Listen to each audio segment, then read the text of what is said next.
നമ്മുടെ ദൈവം സംസാരിക്കുന്ന ദൈവമാണെന്ന് പറയുമ്പോഴെല്ലാം ആൾക്കാർ ചോദിക്കും, ഓ പിന്നെ നിങ്ങളോടൊക്കെ സംസാരിക്കുന്നുണ്ടായിരിക്കും, എന്നോടൊന്നും സംസാരിക്കുന്നൊന്നുമില്ല. നേരാണോ ബ്രദറെ? എങ്ങനെ ദൈവം സംസാരിച്ചേ? ഈജിപ്തിൽ പോകാൻ കർത്താവ് എങ്ങനെ പറഞ്ഞേ? അല്ലെങ്കിൽ ശ്രീലങ്കയിൽ പോകണമെന്ന് എങ്ങനെ കർത്താവ് പറഞ്ഞേ? ആരും ഇൻവൈറ്റ് ചെയ്തില്ലെന്ന് പറഞ്ഞല്ലോ. എന്നെ ആരും ഇൻവൈറ്റ് ചെയ്തില്ല, എന്നെ ആരും അയച്ചുമില്ല, പക്ഷെ ഞാൻ പോയി. അതുകൊണ്ട് ഗോഡ് സ്പീക്സ്, ഞാൻ ദൈവത്തിൻ്റെ ശബ്ദം കേൾക്കുന്നുണ്ട്. അപ്പോൾ ആളുകൾ പറയും, ഓ അതൊക്കെ പണ്ടായിരുന്നു. ഹാനോക്കിനോട് ദൈവം സംസാരിച്ചു, നോഹയോട് സംസാരിച്ചു, പിന്നെ ഏലിയാവിനോട് സംസാരിച്ചു. നമ്മളോടൊന്നും ദൈവം സംസാരിക്കത്തൊന്നുമില്ല, അതൊക്കെ ചുമ്മാ പറയുന്നത്, നമ്മുടെ മനസ്സിലെ തോന്നലായിരിക്കും. I don't here. പലപ്പോഴും ആളുകൾ പറയുന്നതാണ്, ഞാൻ കേൾക്കുന്നില്ല, അല്ലെങ്കിൽ ദൈവം സംസാരിക്കുന്നില്ല. ഞാൻ കേൾക്കുന്നില്ല എന്ന് പറയുന്നത് ശരിയായിരിക്കാം, അതൊരു ഫാക്റ്റാണ്. കേൾക്കുന്നില്ല എന്നതുകൊണ്ട് സംസാരിക്കുന്നില്ല എന്നല്ല അർത്ഥം. ദൈവത്തിൻ്റെ ശബ്ദം കേൾക്കണമെങ്കിലും ദൈവത്തിൻ്റെ ഇടപെടൽ അനുഭവിക്കണമെങ്കിലും പലപ്പോഴും ഇതുപോലെയുള്ള ഒരു വേറിട്ട ഒരു സോളിറ്റ്യൂഡ് എക്സ്പീരിയൻസ്, എൻ്റെ ഏകാന്തതയിലേക്കാണ് ദൈവം കടന്നു വരുന്നത്. കുടുംബപ്രാർത്ഥന വേണം, പക്ഷേ കുടുംബപ്രാർത്ഥനയിൽ പോലും പലപ്പോഴും ദൈവത്തിന് നിങ്ങളോട് സംസാരിക്കാനുള്ള വ്യക്തിപരമായ കാര്യങ്ങൾ സംസാരിക്കണമെങ്കിൽ വ്യക്തിപരമായി അവൻ്റെ അടുത്ത് നിങ്ങൾ സമയം സ്പെൻഡ് ചെയ്തേ പറ്റുള്ളൂ. Verse 1 onwards. The Lord visited Sarah as he had said, and the Lord did to Sarah as he had promised. And Sarah conceived and bore Abraham a son in his old age, at the time which God had spoken to him. Abraham called the name of his son who was born to him, whom Sarah bore him, Isaac. And Abraham circumcised his son Isaac when he was 8 days old, as God had commanded. അനന്തരം യഹോവ താൻ അരുളി ചെയ്തിരുന്നത് പോലെ സാറയെ സന്ദർശിച്ചു. താൻ വാഗ്ദത്തം ചെയ്തിരുന്നത് യഹോവ സാറയ്ക്ക് നിവർത്തിച്ചു കൊടുത്തു. അബ്രഹാമിൻ്റെ വാർദ്ധക്യത്തിൽ ദൈവം അവനോട് അരുളി ചെയ്തിരുന്ന അവധിക്ക് സാറ ഗർഭം ധരിച്ചു, ഒരു മകനെ പ്രസവിച്ചു. സാറ അബ്രഹാമിന് പ്രസവിച്ച മകന് അവൻ ഇസഹാക്ക് എന്ന് പേരിട്ടു. ദൈവം അബ്രഹാമിനോട് കൽപ്പിച്ചിരുന്നത് പോലെ അവൻ തൻ്റെ മകനായ ഇസഹാക്കിന് 8-ാം ദിവസം പരിച്ഛേദന കഴിച്ചു. ഇവിടെ ഒരു ചെറിയ പാസേജാണ്, പക്ഷെ ഇവിടെ പറയുന്നതായ ചില വേർഡ്സ് ദൈവം എന്ത് ചെയ്യുന്നു ഒരു മനുഷ്യൻ്റെ ജീവിതത്തിൽ, അല്ലെങ്കിൽ അബ്രഹാമിൻ്റെയും സാറയുടെയും ജീവിതത്തിൽ ദൈവം എന്ത് ചെയ്തു എന്നുള്ളതിനെക്കുറിച്ച് ഒരു ചെറിയ ഡിസ്ക്രിപ്ഷനാണ് പറയുന്നത്. പക്ഷെ അവിടെ ഉപയോഗിച്ചിരിക്കുന്ന കാര്യം the Lord visited Sarah. There we see a God who visit, സന്ദർശിക്കുന്നവനായ, ഇല്ലേ? അങ്ങനെയാണ് അനന്തരം യഹോവ അരുളി ചെയ്തുകൊണ്ടെന്ന് സാറയെ സന്ദർശിച്ചു. And then we see that ആ വിസിറ്റിൻ്റെ തന്നെ പ്രത്യേകതയുണ്ട്. as he has said, അവൻ പറഞ്ഞിരുന്നത് പോലെ, അല്ലെങ്കിൽ അവൻ നേരത്തെ സംസാരിച്ചിരുന്നത് പോലെ, as God spoke to her, അവളോട് പറഞ്ഞിരുന്നത് പോലെ. So even before visiting we come to a point that God speak, ദൈവം സംസാരിക്കും. So we have a God who speak and we have a God who visit. നമ്മുടെ ദൈവം നമ്മളോട് സംസാരിക്കുന്ന ദൈവമാണ്, നമ്മളെ സന്ദർശിക്കുന്നവനായ ദൈവമാണ്. Then we see അവൻ താൻ വാഗ്ദത്തം ചെയ്തിരുന്നത് പോലെ യഹോവ സാറയ്ക്ക് നിവർത്തിച്ചു കൊടുത്തു. So then we see a God who promises. We see a God who promises.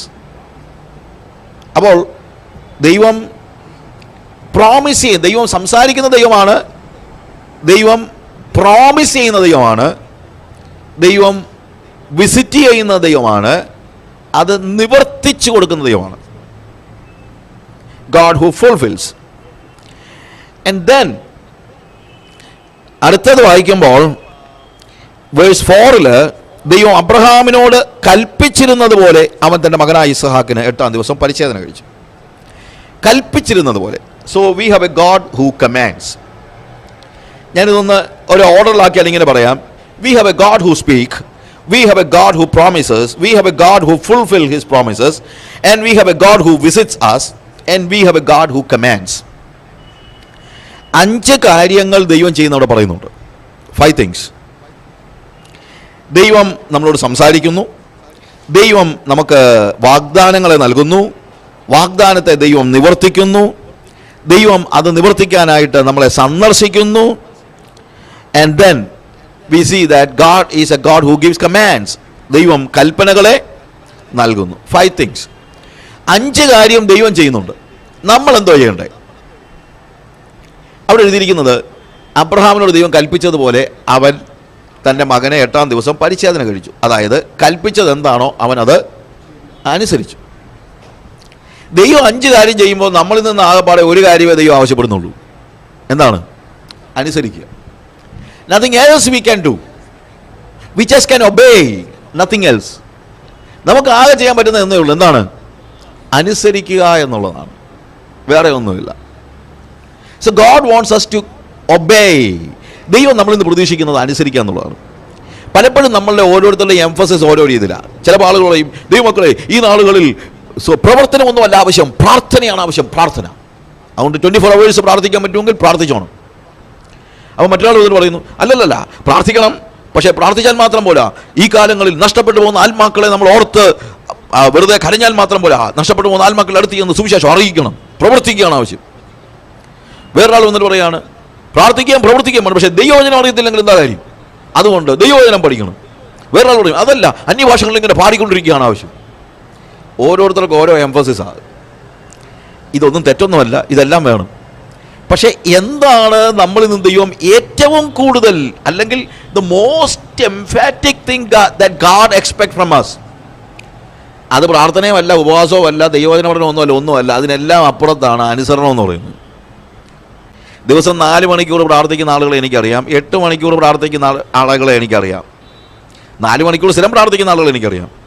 പക്ഷേ ദൈവത്തെ അങ്ങനെ പ്രാർത്ഥിക്കുന്നവർ തന്നെ പലരും ദൈവത്തെ അനുസരിക്കുന്നവരും അല്ല. എല്ലാവരും അല്ല. പക്ഷേ 4 മണിക്കൂർ നിങ്ങൾ പ്രാർത്ഥിച്ചതുകൊണ്ട് മാത്രം നിങ്ങൾ ദൈവത്തെ അനുസരിക്കണമെന്ന് നിർബന്ധമൊന്നുമില്ല. പ്രാർത്ഥിച്ചിട്ട് അനുസരിക്കാത്ത ഒത്തിരി പേരുണ്ട്. അപ്പോൾ പിന്നെ പ്രാർത്ഥിച്ചിട്ട് എന്താ കാര്യം?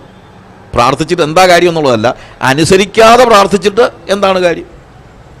നല്ലതായിട്ട് ദൈവവചനം പഠിക്കുന്ന ആളുകൾ എനിക്കറിയാം, പക്ഷേ അവരുടെ പഠനം മാത്രമാണ്. പക്ഷേ അനുസരണമില്ലെങ്കിൽ ഇതെല്ലാം പഠിച്ചിട്ട് എന്തെടുക്കാനാ?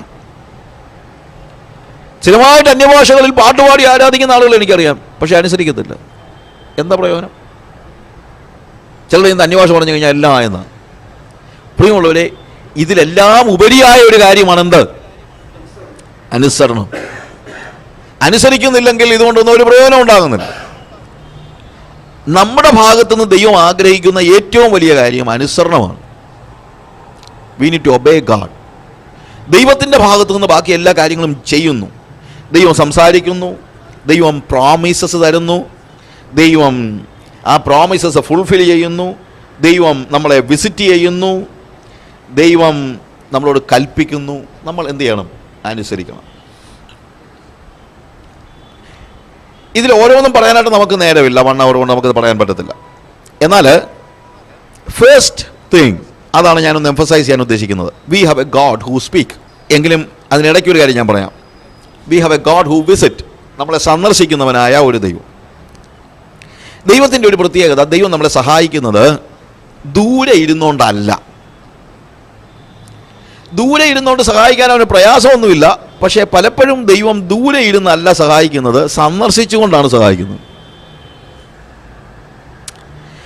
നമ്മൾ 136 സങ്കീർത്തനം സാധാരണ പാടുമ്പോൾ നിങ്ങൾക്കറിയാമല്ലോ, റെസ്പോൺസീവായിട്ട് പാടുമ്പോഴത്തേക്ക് അവൻ നല്ലവനല്ലോ, അവൻ്റെ ദയ എന്നേക്കും ഉള്ളത്. അവൻ്റെ ദയ എന്നേക്കും ഉള്ളതെന്ന് പിന്നീട് പറയുന്നുള്ളെങ്കിലും നമ്മൾ പറയുമ്പം എന്താണ്, നമ്മൾ പിന്നെയും അവൻ നല്ലവനല്ലോ, അവൻ്റെ ദയ എന്നേക്കും ഉള്ളതെന്ന് എല്ലാ വാക്യത്തിൻ്റെയും കൂടെ നമ്മൾ പറയും. ഞാൻ പലപ്പോഴും ഈ വാക്യങ്ങൾ റെസ്പോൺസീവായിട്ട് പാടുന്നത് ശ്രദ്ധിച്ചിട്ടുണ്ട്. എപ്പോഴാണ് ഇതങ്ങ് ഭയങ്കര ഒച്ചത്തിലാകുന്നതെന്ന് അറിയാമോ? അവൻ നല്ലവനല്ലോ, അവൻ്റെ ദയ എന്നേക്കും ഉള്ളതെന്ന് എപ്പോഴാണെന്നറിയാമോ? നമ്മുടെ താഴ്ചയിൽ നമ്മെ ഓർത്തവനെ എന്ന് പറയുമ്പോൾ എന്തൊരു ശബ്ദത്തിലാണ് നമ്മൾ, അല്ലേ? അവൻ നല്ലവനല്ലോ, അവൻ്റെ ദയ എന്നേക്കും ഉള്ളത്. അത് നമ്മളെ വല്ലാതെ അങ്ങ് പിടിച്ചൊരച്ചിട്ടുണ്ട്. അപ്പം ഞാൻ ആലോചിച്ച്, എന്താ ഇത്രയും അങ്ങ് പറയാനായിട്ട് കാര്യം? അതിന് കാരണമുണ്ട്. ദറ്റ് ഈസ് എക്സാക്ട്ലി, അതിനൊരു റീസൺ ഉണ്ട്. വൈ? ദൈവം നമ്മുടെ താഴ്ചയിൽ എങ്ങനെയാണ് നമ്മളെ ഓർത്തത് എന്നുള്ളതാണ്. ഇത് ഇസ്രായേൽ മക്കളുടെ പശ്ചാത്തലത്തിലാണല്ലോ അവൻ ഇസ്രായേലിൻ്റെ ചരിത്രത്തിലെ ഓരോ സംഭവങ്ങൾ പറഞ്ഞാണല്ലോ അവർ ദൈവത്തെ സ്തുതിക്കുന്നത്. അപ്പോൾ ഇതിനകത്ത് അവരുടെ താഴ്ചയിൽ നമ്മെ ഓർത്തവനെന്ന് പറയുമ്പോൾ, ഞങ്ങളുടെ താഴ്ചയിൽ ഞങ്ങളെ ഓർത്തവനെന്ന് പറയുമ്പോൾ അവർക്ക് അത്രയും സ്തുതി ഉയരാനുള്ള ഒരു കാരണം അവരുടെ ചുറ്റുപാടുമുള്ള ദൈവ ചരിത്രത്തിൽ അവർ പറയുന്ന ദൈവങ്ങൾ, അത് ദൈവമൊന്നുമല്ല, ബട്ട് അവരുടെ ദൈവം ചെയ്തതും ഇസ്രായേലിൻ്റെ ദൈവം ചെയ്തതുമായിട്ടൊരു വ്യത്യാസം ഇവർ മനസ്സിലാക്കുന്നുണ്ട്. മറ്റുള്ള ദൈവങ്ങളൊക്കെ ദൂരെ നിന്ന് അവരെ സഹായിച്ചെന്നാണ് അവർ പറയുന്നത്. പക്ഷേ ഇസ്രായേലിൻ്റെ ദൈവം അങ്ങനെ ദൂരെ നിന്നല്ല, അവൻ ഇറങ്ങി വന്നാണ് സഹായിച്ചത്. മോശയോട് കർത്താവ് പറയുന്നു, എൻ്റെ ജനത്തിൻ്റെ കരച്ചിൽ ഞാൻ കേട്ടു, അവരുടെ കഷ്ടത ഞാൻ കണ്ടു, അവരെ വിടുവിക്കേണ്ടതിന് വേണ്ടി ഞാൻ ഇറങ്ങി വന്നിരിക്കുന്നു. ഇതാണ് നമ്മുടെ ദൈവത്തിൻ്റെ പ്രത്യേകത.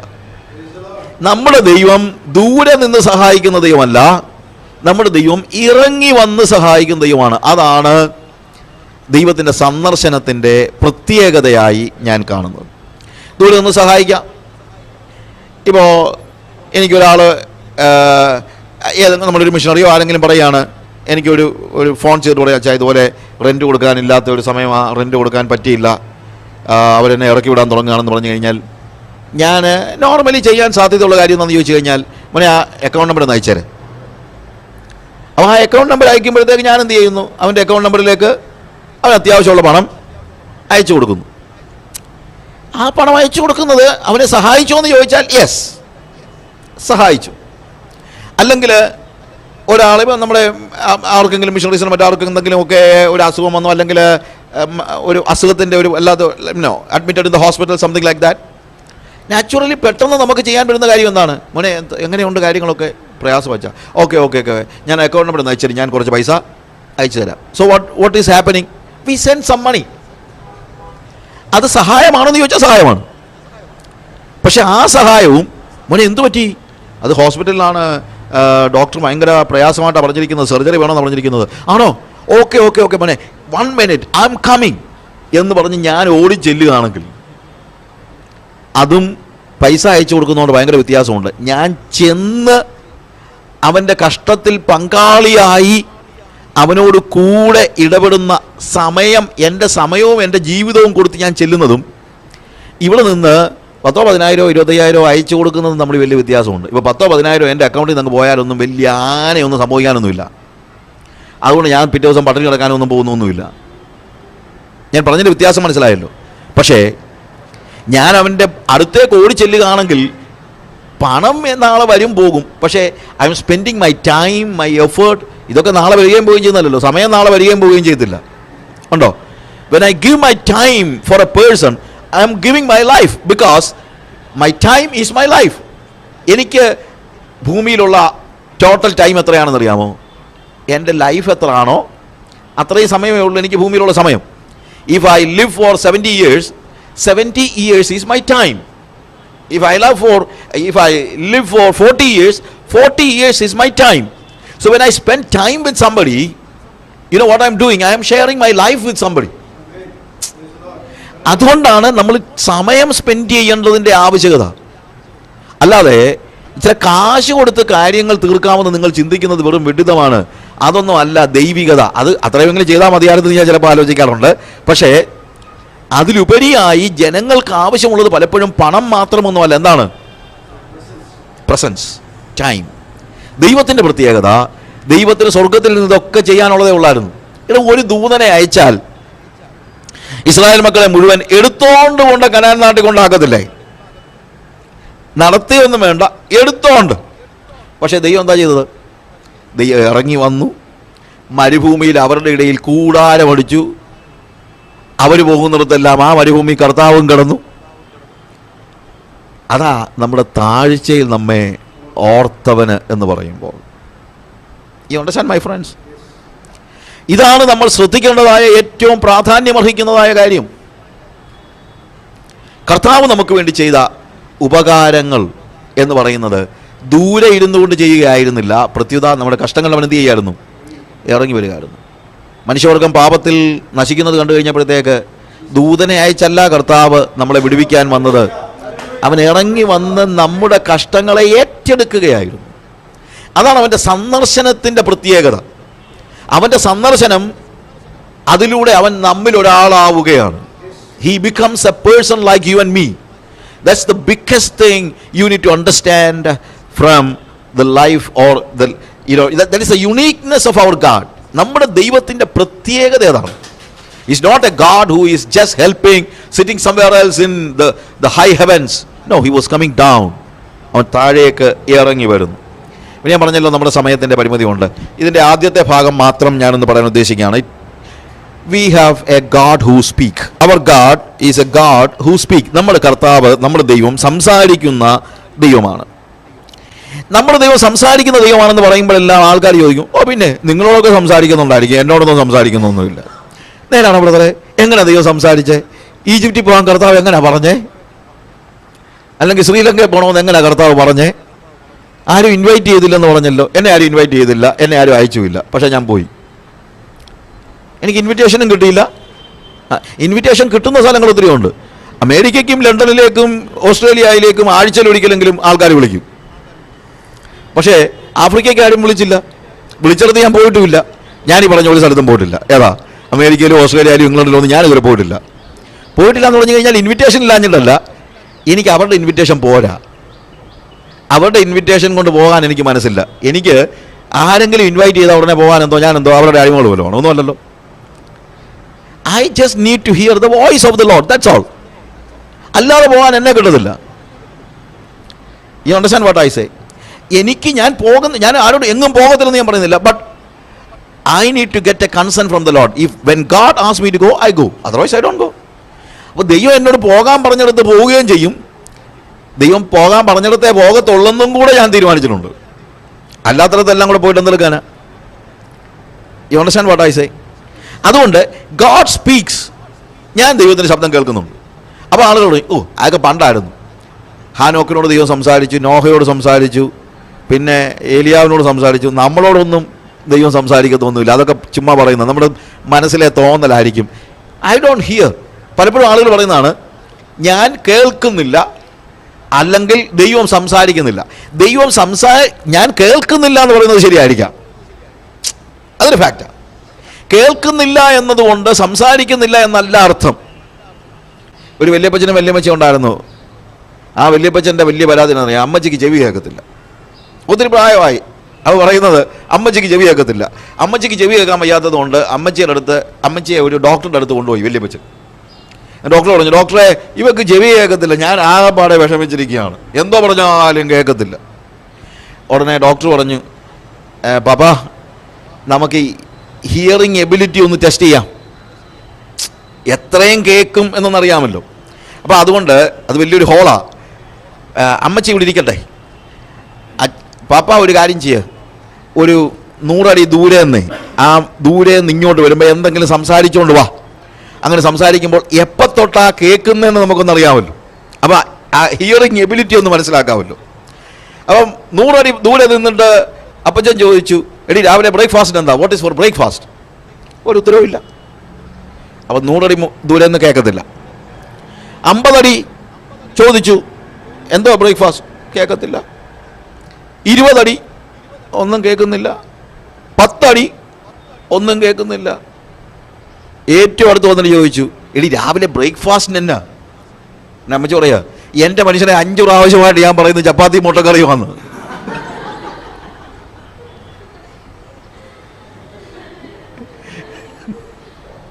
അപ്പൊ എന്തുവാ സംഗതി? എന്താ? അപ്പച്ചിന് ചെവി കേൾക്കത്തില്ല, അതാ പ്രശ്നം. അപ്പച്ചൻ്റെ പരാതി എന്താ? അമ്മച്ചിക്ക് ചെവി കേൾക്കത്തില്ലെന്നാ. ദൈവം സംസാരിക്കുന്നുണ്ട്, നമ്മൾ കേൾക്കുന്നില്ല, അത്രേ ഉള്ളൂ. അവിടെയാണ് പ്രശ്നം. God always speak. ദൈവം എപ്പോഴും സംസാരിക്കുന്നു. പക്ഷെ അത് കേൾക്കണമെങ്കിൽ നമ്മൾ സെൻസിറ്റീവ് ആയിരിക്കണം. നമ്മുടെ ചെവി നമ്മൾ സെൻസിറ്റീവ് ആയിരിക്കണം. That's the biggest thing we need to understand. Because God many times speak in a still small voice. We always want to see that God is speaking in a loud voice. എല്ലാവരുടെയും ചിന്ത ക്രൂസൈഡിലാണ് കർത്താവ് സംസാരിക്കുന്നതെന്ന്.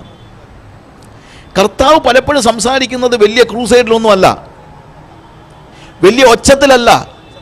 20,000 watts sound system ഉണ്ടെങ്കിലേ കർത്താവിന് സംസാരിക്കാൻ പറ്റുള്ളൂ എന്നാണ് പലരുടെയും ചിന്ത. God speaks in A still small voice. ദൈവം പലപ്പോഴും സംസാരിക്കുന്നത് ഒരു നേർത്ത മൃദു സ്വരത്തിലാണ്. നിങ്ങൾക്കറിയാമല്ലോ എലിയാ പ്രവാചകന്റെ കാര്യം. രാജാക്കന്മാരുടെ 1 രാജാക്കന്മാരുടെ പുസ്തകം 19-ാം അധ്യായത്തിൻ്റെ 1 മുതലുള്ള വാക്യങ്ങൾ, സമയക്കുറവുകൊണ്ട് ഞാൻ വാക്യങ്ങൾ വായിക്കുന്നില്ല. അവിടെ കർത്താവ് എന്താണ് കർത്താവ് ഏലിയാവിനോട് പറയുന്നു, നീ ഒരു കാര്യം ചെയ്യണം, ഞാൻ നിന്നോട് സംസാരിക്കേണ്ടതിന് നീ എൻ്റെ സന്നിധിയിൽ നിൽക്ക. അവൻ വന്ന് നിന്നപ്പോൾ 1 Kings 19 അവൻ അവിടെ വന്ന് നിന്നപ്പോഴത്തേക്ക് കർത്താവ് കടന്നു പോവുകയാണ്, ദൈവം കടന്നു പോവുകയാണ്. ആ ദൈവം കടന്നു പോകുമ്പോൾ പല രീതിയിൽ, അല്ലെങ്കിൽ പല ശബ്ദങ്ങൾ എന്ന് പറയണ്ട, സംതിങ് ഹാപ്പൻസ്. ആദ്യം അവിടെ 11 ഓൺവേഴ്സ് നമ്മൾ വായിക്കുമ്പോൾ, നീ പുറത്ത് പർവ്വതത്തിൽ യഹോവയുടെ മുമ്പാകെ നിൽക്കുക എന്ന് അവൻ കൽപ്പിച്ചു. അപ്പോൾ ഇതാ യഹോവ കടന്നു പോകുന്നു, ശക്തിയുള്ള ഒരു കൊടുങ്കാറ്റ് യഹോവയുടെ മുമ്പിൽ പർവ്വതങ്ങളെ കീറി പാറകളെ തകർത്തു. ആദ്യം എന്താണ്? ഒരു മൈറ്റി വെന്റ്, ശക്തിയുള്ള ഒരു കൊടുങ്കാറ്റ്. പ്രിയമുള്ളവരെ, ഏലിയാവ് ചിന്തിച്ചു, ഇതിനകത്ത് യഹോവ ഇപ്പോൾ തന്നെ വരും. കാര്യം ഈ കൊടുങ്കാറ്റ് എന്ന് പറയുമ്പോഴത്തേക്ക് അവിടെ ഉപയോഗിച്ചിരിക്കുന്ന വാക്ക് തന്നെ വിൻഡ് എന്ന് പറഞ്ഞു കഴിഞ്ഞാൽ ആത്മാവിന് ഉപയോഗിക്കുന്ന അതേ വാക്ക് തന്നെയാണ് വിൻഡിന് ഉപയോഗിക്കുന്നത്. The Hebrew word for wind and spirit is the same. So he thought God is there. ദൈവം അവിടെ ഉണ്ടെന്ന് തന്നെയാണ് അവൻ്റെ ചിന്ത. പക്ഷേ കൊടുങ്കാറ്റിൽ അത് തന്നെയല്ല, അതിൻ്റെ പ്രവൃത്തിയൊക്കെ ഭയങ്കരമാണ്. എന്ത്? അവിടെ ശക്തിയുള്ള കൊടുങ്കാറ്റിൽ യഹോവയുടെ മുമ്പാകിൽ പർവ്വതങ്ങളെ കീറി പാറകളെ തകർത്തു. ചിലരുടെ ചിന്ത കർത്താവിൻ്റെ എല്ലാം തകർക്കുന്ന രാജരാജൻ എന്നുള്ളതാണ് നമ്മുടെ ചിന്ത. ചിലപ്പോൾ ദൈവം തകർക്കും, പക്ഷേ എപ്പോഴും ദൈവം തകർക്കത്തില്ല. നമുക്ക് പക്ഷെ തകർത്തേലേ ദൈവം ഉണ്ടെന്ന് തോന്നത്തുള്ളൂ. അതുകൊണ്ട് ഏലിയാവ് ചിന്തിച്ചു, ഇതിനകത്ത് കർത്താവ് ഉണ്ടെന്ന്, യഹോവ ഉണ്ടെന്ന്. പക്ഷേ കൊടുങ്കാറ്റിൽ യഹോവ ഇല്ലായിരുന്നു. കാറ്റിൻ്റെ ശേഷം ഒരു ഭൂകമ്പം ഉണ്ടായി. ഭൂകമ്പത്തിലും യഹോവ ഇല്ലായിരുന്നു. ഭൂകമ്പത്തിന് ശേഷം ഒരു തീ കണ്ടപ്പം ഏലിയാവ് ചിന്തിച്ചു, തീക്കകത്ത് എന്താണ് ഇല്ലായിരിക്കത്തില്ല. കാര്യം കർമ്മേലിൻ്റെ കൊടുമുടിയിലും ദൈവം ഉത്തരവരളിയത് എങ്ങനെയാണ്?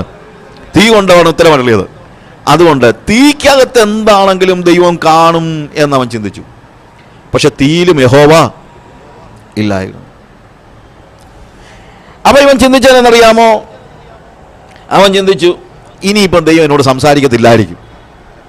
കാരണം ഞാൻ ദൈവത്തെ അവിശ്വസിച്ച് അല്ലെങ്കിൽ പേടിച്ച് ഞാൻ എന്ത് ചെയ്യുന്നു, ഇസബേലിൻ്റെ ശബ്ദം കേട്ട് ഇറങ്ങിപ്പോയതല്ലേ.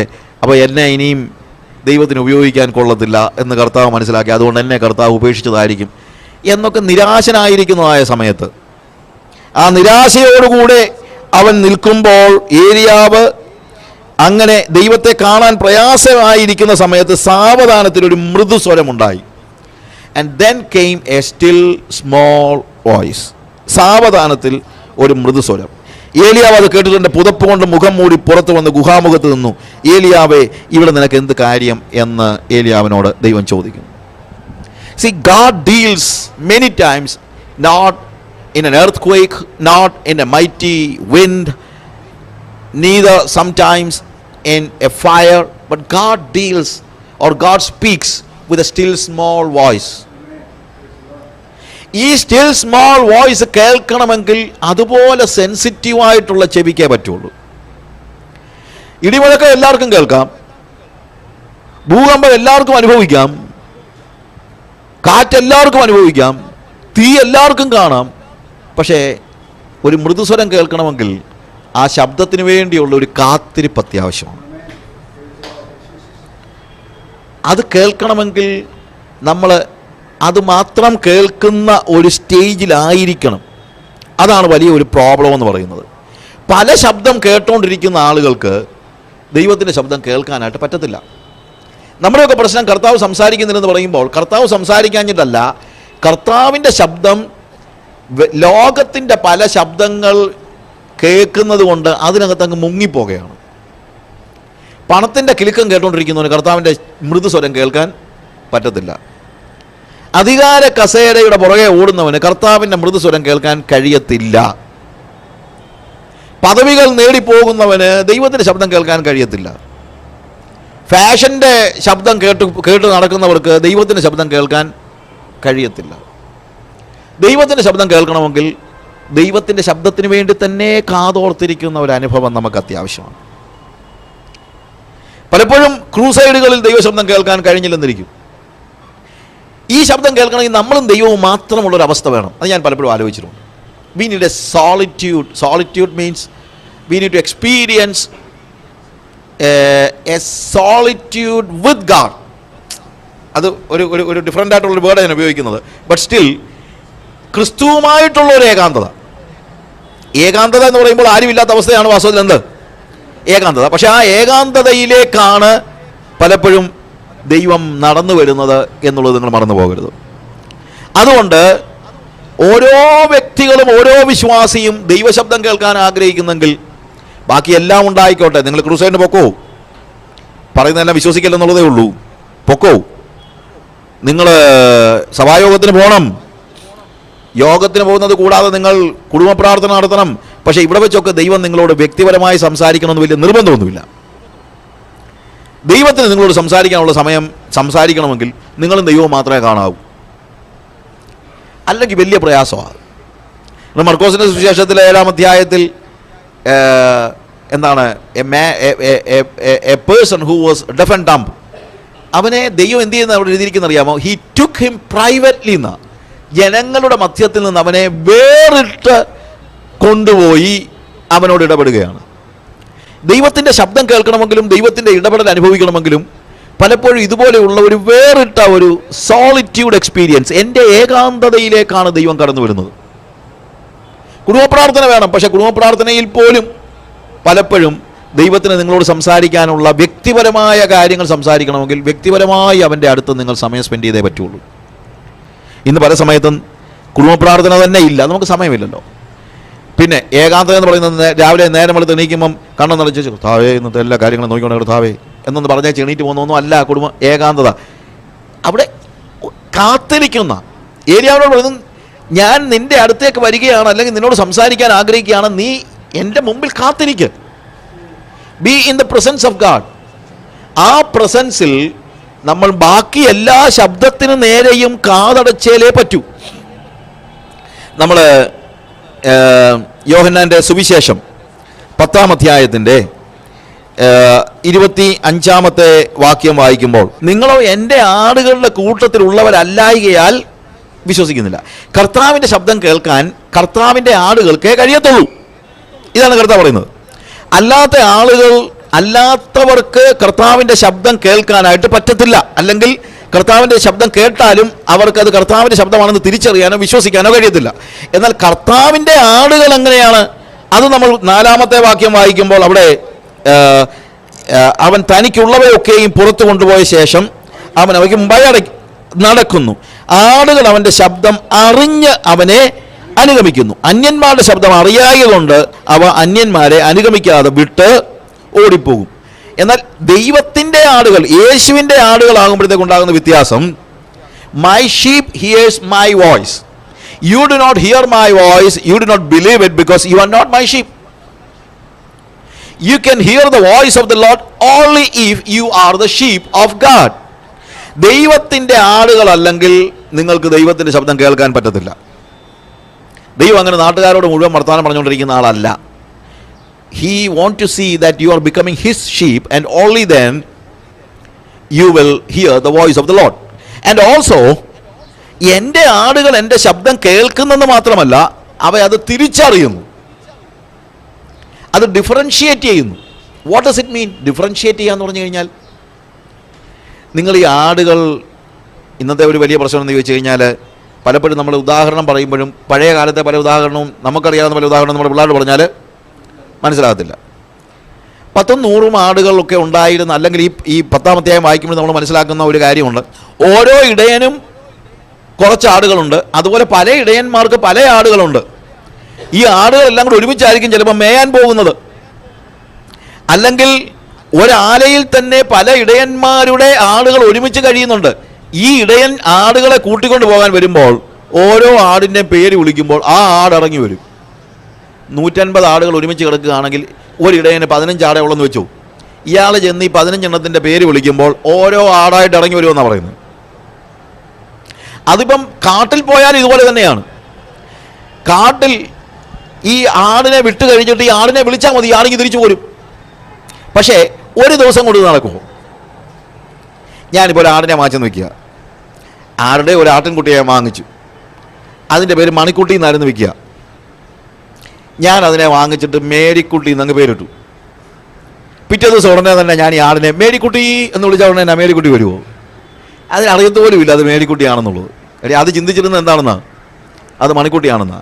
പക്ഷേ മേരിക്കുട്ടി എന്ന് വിളിച്ചതിന് തീറ്റി കൊടുക്കുകയും മേരിക്കുട്ടി എന്ന് വിളിച്ചതിനെ തലോടുകയും മേരിക്കുട്ടി എന്ന് വിളിച്ചതിനെ ഓമനിക്കുകയൊക്കെ ചെയ്തപ്പോൾ ആടിന് മനസ്സിലായി ഞാൻ മേരിക്കുട്ടിയാണ്. അങ്ങനെ മനസ്സിലായി കഴിഞ്ഞാൽ പിന്നീട് എന്താണ്, ഈ ഇടയൻ വിളിക്കുമ്പോൾ എന്ത് ചെയ്യും? അതിന് മനസ്സിലാകും എന്നെ വിളിക്കുന്നു. ഈ ആടുകൾ തീറ്റി തിന്നുകൊണ്ടിരിക്കുന്ന കൂട്ടത്തിൽ ചിലപ്പം ഇടയൻ വിളിക്കും മേരിക്കുട്ടി. നിങ്ങൾ ശ്രദ്ധിക്കാൻ ഇവിടെ ആടും കൂട്ടമൊന്നും ഇല്ലാത്തതുകൊണ്ട് നിങ്ങൾക്ക് പറ്റത്തില്ലായിരിക്കും, പക്ഷേ ഞാൻ ശ്രദ്ധിച്ചിട്ടുണ്ട്. ശ്രദ്ധിച്ചാൽ മനസ്സിലാക്കാൻ പറ്റുന്നൊരു കാര്യമുണ്ട്. ഈ വിളി കേൾക്കുമ്പോൾ ആടിൻ്റെ ചെവി ഇങ്ങനെ സ്ട്രെയിറ്റൻ ചെയ്തു വരും, ഡ്രിങ് എന്ന് പറഞ്ഞ് എണീറ്റ് വരുന്നത് പോലെ കൂർത്തു വരും. എന്നാണെന്നറിയാമോ? സ്ട്രെയിറ്റൻ ചെയ്യും. What is happening? ഈ ആട് മറ്റെല്ലാ ശബ്ദങ്ങൾക്ക് നേരെയും അതിൻ്റെ കാതടയ്ക്കുകയാണ്. It closes its ears to all other noises. And the second time when the shepherd calls Marykutty എന്ന് വിളിക്കുമ്പോൾ നലച്ചോണ്ട് ഒറ്റ ഓട്ടമാണ്. ബിക്കോസ് ആട് അതിൻ്റെ ശബ്ദം എന്ത് ചെയ്തു? തിരിച്ചറിഞ്ഞു. ഇതാണ് യഥാർത്ഥത്തിലുള്ള ഇടയനും ആടും തമ്മിലുള്ള ബന്ധം.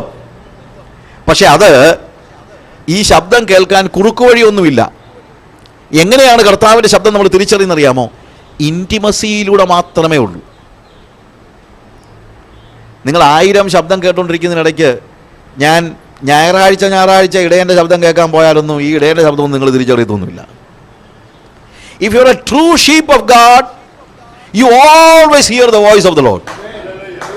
എപ്പോഴും അവൻ്റെ ശബ്ദം കേട്ടുകൊണ്ടിരിക്കുന്നവർ മാത്രമേ ശബ്ദം തെറ്റിപ്പോകാതിരിക്കത്തുള്ളൂ. ഇന്നത്തെ ഒരു വലിയ പ്രശ്നം എന്താണെന്നറിയാമോ? നമ്മൾ ഈ ഇടയനുമായിട്ടുള്ള ഏക ബന്ധം ഞായറാഴ്ച 1.5 മണിക്കൂറാണ്. അതും ഈ പറയുന്ന ബന്ധമൊന്നുമില്ല. ആലയിലൊന്ന് കയറുന്നു, ദൈവശബ്ദമൊന്നും കേൾക്കുന്നൊന്നുമില്ല. ചിലപ്പോൾ ആളുകൾ എന്നോട് നമ്മളോടൊക്കെ ചോദിക്കും, അല്ലെങ്കിൽ ചോദിക്കുന്ന ഒരു കാര്യമുണ്ട്, എങ്ങനെയാണ് ബ്രദറെ ഈ ദൈവശബ്ദം എപ്പോഴും കേൾക്കുന്നത്, ദൈവശബ്ദം കേട്ടു എന്നൊക്കെ പറയുന്നത്? ഇത് ഓവർനൈറ്റ് സംഭവിക്കുന്ന കാര്യമൊന്നും അല്ല പ്രിയമുള്ളവരെ. നാളെ തൊട്ട് ഞാനോട് അങ്ങ് കേൾക്കാൻ അങ്ങ് തീരുമാനിച്ചേക്കാണെന്ന് പറഞ്ഞാലൊന്നും കേൾക്കാൻ പറ്റുന്നതല്ല. എന്നാൽ അതേസമയം ഇത് പ്രത്യേക ചില ആളുകൾക്ക് വേണ്ടി മാത്രം ദൈവം കൊടുത്ത സ്പെഷ്യൽ എബിലിറ്റി ഒന്നുമല്ല. അവൻ്റെ ആടാണോ ആർക്ക് വേണമെങ്കിലും ഈ ശബ്ദം കേൾക്കണം. അല്ലാതെ ഇത് ഒരു സ്പെഷ്യൽ കൈൻഡ് ഓഫ് സുവിശേഷ വേല ചെയ്യുന്ന ആളുകൾക്കോ മിഷണറിമാർക്കോ വേണ്ടി മാത്രമൊന്നുമല്ല. അവിടെ മിഷണറി ആടുകൾക്ക് മാത്രമാണ് ശബ്ദം കേൾക്കാൻ പറ്റുന്നത്.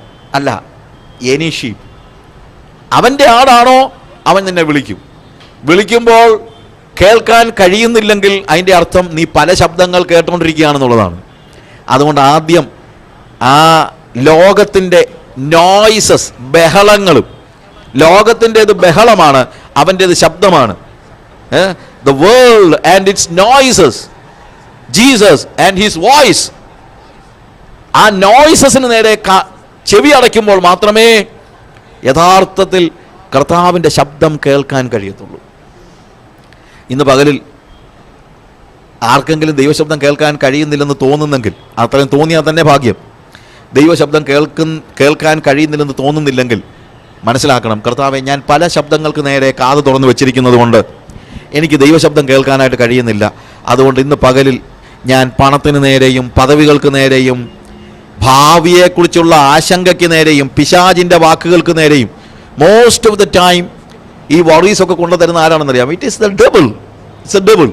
പിശാചിൻ്റെ ശബ്ദം കേൾക്കുന്നത് കൊണ്ടും ലോകത്തിൻ്റെ ശബ്ദം കേൾക്കുന്നത് കൊണ്ടും ജഡത്തിൻ്റെ ശബ്ദം കേൾക്കുന്നത് കൊണ്ടും നമുക്കുള്ള 3 ശത്രുക്കളാണ്. എന്താണ്? ലോകം, ജഡം, പിശാച്. അവരുടെ ശബ്ദം കേട്ടുകൊണ്ടിരിക്കുന്നത് കൊണ്ട് we fail to hear the voice of God.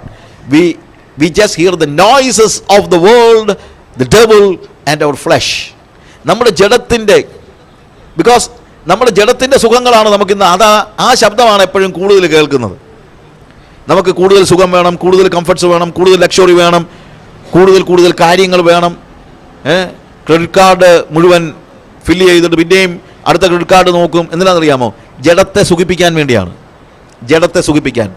ജഡത്തെ സുഖിപ്പിക്കാൻ നോക്കുന്നവൻ ജഡത്തിൻ്റെ ശബ്ദമാണ് കേൾക്കുന്നത്, ജഡത്തിൻ്റെ ബഹളം. നമുക്കറിയാമല്ലോ, ലോകം ബഹളമാണ് തരുന്നത്. ടെലിവിഷൻ തുറന്നാൽ, ഇൻ്റർനെറ്റ് തുറന്നാൽ, എന്ത് തുറന്നു കഴിഞ്ഞാലും, വഴിയിലോട്ട് ഇറങ്ങിക്കഴിഞ്ഞാൽ എല്ലാം നിങ്ങളെ മോഹിപ്പിക്കുന്ന മോഹക്കാഴ്ചകളാണ്, നിങ്ങളെ നശിപ്പിക്കാനായിട്ട് വരുന്നതാണ്. ഈ ശബ്ദങ്ങൾക്കിടയ്ക്ക്, ഈ ബഹളങ്ങൾക്കിടയ്ക്ക് ദൈവശബ്ദം കേൾക്കണമെങ്കിൽ എന്ത് വേണം? ആ ശബ്ദങ്ങളോടെല്ലാം നോ പറഞ്ഞെങ്കിൽ മാത്രമേ നിങ്ങൾക്ക് കർത്താവിൻ്റെ ശബ്ദം തിരിച്ചറിയാനായിട്ട് കഴിയുകയുള്ളൂ എന്ന് നിങ്ങൾ മനസ്സിലാക്കണം. My sheep hear my voice and they recognise my voice and they follow me. അപ്പോഴാണ് ആ ശബ്ദത്തിന് അനുഗമിക്കുവാനായിട്ട് നിങ്ങൾക്ക് കഴിയുന്നത്. എന്നാൽ അതേസമയം ഈ ദൈവം നമ്മളോട് സംസാരിക്കുമ്പോൾ ആ സംസാരിക്കുന്നത് കേൾക്കാൻ നമ്മൾ നിന്നു കൊടുക്കണം. ഞാൻ മുമ്പേ പറഞ്ഞല്ലോ, കർത്താവ് സംസാരിക്കുന്നു, പക്ഷേ നമ്മൾ പലപ്പോഴും സംസാരിക്കുന്നത് കേൾക്കാൻ നിന്ന് കൊടുക്കുന്നില്ല. നമ്മുടെ ഒരു പ്രശ്നം പലപ്പോഴും നമ്മൾ അങ്ങോട്ടങ്ങ് സംസാരിച്ചുകൊണ്ടിരിക്കുകയാണെന്നുള്ളതാണ്. എന്നാൽ ദൈവം സംസാരിക്കുമ്പോൾ അവൻ്റെ സംസാരം തിരിച്ചറിയാനും നിന്നു കൊടുക്കാനും തയ്യാറാണെങ്കിൽ അവൻ തീർച്ചയായിട്ടും നമ്മളോട് ഇടപെടുകയും സംസാരിക്കുകയും വഴി നടത്തുകയും ചെയ്യും. ശമൂവേലിൻ്റെ കാര്യം ഒന്ന് ആലോചിച്ച് നോക്കി. നമ്മൾ 1 ശമൂവേൽ 3-ാം അധ്യായം വായിക്കുമ്പോഴത്തേക്ക് അവിടെ ഏലി പുരോഹിതനും ശമൂവേൽ ബാലനും, ശമൂവേൽ ബാലൻ കിടന്നുറങ്ങുകയാണ്, ദേവാലയത്തിൽ കിടന്നുറങ്ങുകയാണ്. First Samuel chapter 3 verse 10 onwards. So there we see അവിടെ ഒരു പ്രീസ്റ്റാണ് ഏലി പുരോഹിതനും പിന്നെന്താണ് ശമൂവേൽ ബാലനും. യഹോവ വന്ന് വിളിച്ചപ്പോൾ ഇത് എത്രാമത്തെ പ്രാവശ്യമാണെന്ന് അറിയാമോ? ഇറ്റ്സ് എ തേർഡ് ടൈം അല്ലേ? 3-ാമത്തെ പ്രാവശ്യം, റൈറ്റ്? 3-ാമത്തെ പ്രാവശ്യം. നേരത്തെ 2 പ്രാവശ്യം വിളിച്ചു. 2 പ്രാവശ്യം വിളിച്ചപ്പോൾ ഇവന് മനസ്സിലായില്ല ആര് സംസാരിക്കുകയാണെന്ന്, യഹോവയാണ് സംസാരിക്കുന്നത് എന്നുള്ളത്. ആദ്യം വിളിച്ചു കഴിഞ്ഞപ്പോൾ അവൻ ഓടിച്ചെന്ന് ഏലി പുരോഹിതൻ്റെ അടുത്ത് എന്ന് പറഞ്ഞു, എന്നെ വിളിച്ചോ? അവൻ എന്ത് സേവനവും ചെയ്യാൻ ഇങ്ങനെ നോക്കി നിൽക്കുകയാണ്. എങ്ങനെയെങ്കിലും പുരോഹിതന് ഒരു സേവനം ചെയ്യാൻ നോക്കിയിരിക്കുകയാണ്. എന്നെ വിളിച്ചോ?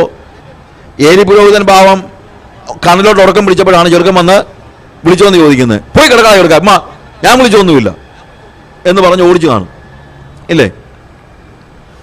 2-ാമത്തെ പ്രാവശ്യം വീണ്ടും പറഞ്ഞു, അല്ല എന്നെ വിളിച്ച കേട്ടല്ലോ.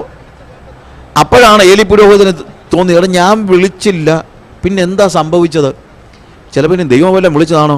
ഓ, എന്നോട് സംസാരിക്കാതെ ദൈവം ഈ ചെറുക്കനോട് സംസാരിക്കുമോ? എനിക്ക് ഏലി പുരോഹിതനെ വലിയ ഇഷ്ടമാണ് കേട്ടോ. എനിക്ക് ഇന്നത്തെ നേതാക്കന്മാരെക്കാളും ഇഷ്ടമാണ് ഏലി പുരോഹിതനെ. എന്നാന്ന് ചോദിച്ചു കഴിഞ്ഞാൽ ഇയാൾ വളരെ നല്ല കാര്യങ്ങളാണ് ചെയ്യുന്നതല്ല.